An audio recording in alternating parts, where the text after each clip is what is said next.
आधुनिक इंसानों की शुरुआत होमो स्पेसियन से मानी जाती है। इसका इतिहास 3 लाख साल पुराना बताया जाता है, जबकि आइस एज 25,000 साल पहले घटित हुई थी। इसका मतलब यह है कि आइस एज के समय भी इंसान धरती पर मौजूद थे, लेकिन आइस एज के दौरान बहुत से जीव जंतु इससे बच नहीं पाए और वह धरती से विलुप्त हो गए थे।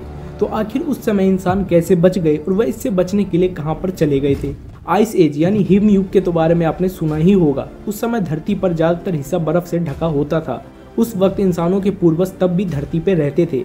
साइंटिस्ट ने अपनी रिपोर्ट में बताया कि लास्ट ग्लेशियल मैक्सिमम जो 25,500 से 19,000 साल पहले घटित हुई थी, वो आइस एज का सबसे गंभीर चरण था। उस वक्त विशाल बर्फ की चादरें और पोलर आइस कैप पृथ्वी के बड़े हिस्से को कवर करती थी, जबकि वैश्विक तापमान आज के औसत तापमान से लगभग 4 से 5 डिग्री सेल्सियस कम रहता था। उस वक्त बहुत ज्यादा ठंड, खाने पीने के लिए बहुत कम ही चीजें और ऊंचाई पर कम ऑक्सीजन लेवल ने जिंदगी को और ज्यादा मुश्किल बना दिया था। हालांकि वहाँ पर जो सबूत मिले हैं उनसे पता चलता है कि लास्ट ग्लेशियल मैक्सिमम से पहले और बाद में मनुष्य प्लेटू पर रहते थे। वहां पर ऐसी कई चीजें मिली है जिससे पता लगाया गया है कि यहाँ पर कभी इंसान रहते थे। शोधकर्ताओं ने तिब्बत में अब तक 427 आर्टिफैक्ट खोजी है, जिनमें पत्थर के औजार और पहले के गेरू के समान प्राचीन कला में इस्तेमाल होने वाली लाल रंग की चट्टानें तक शामिल है। साइट से प्राचीन हड्डियों और चारकोल की रेडियो कार्बन डेटिंग से 29,200 से 23,000 साल पहले के बीच के मानव के रहने के 3 अलग अलग टाइम पीरियड का पता लगाया। इनमें से 2 टाइम पीरियड लगभग 25,000 और 23,000 साल पहले लास्ट ग्लेशियल मैक्सिमम के साथ मैच होते हैं।